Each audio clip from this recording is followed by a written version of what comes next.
In this lecture, you will learn what's partial derivative and chain rule. These are the last notes you should learn before we proceed to the full deep learning model. So, let's start. When is partial derivative used?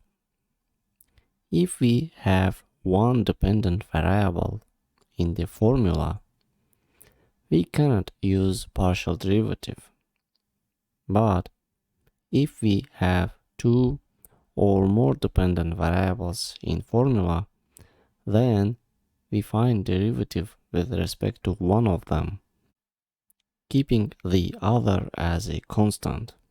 So, in our case, we can find derivative with respect to x or derivative with respect to b.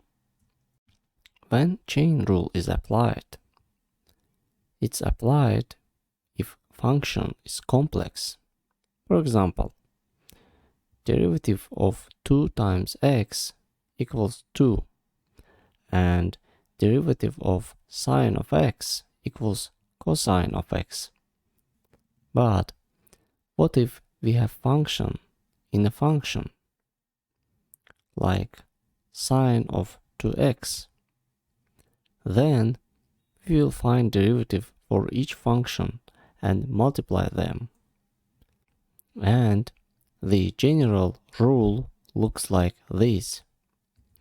If y equals f of g of x, then derivative of y equals derivative f of g times derivative g of x. That's all for now. See you in the next lecture.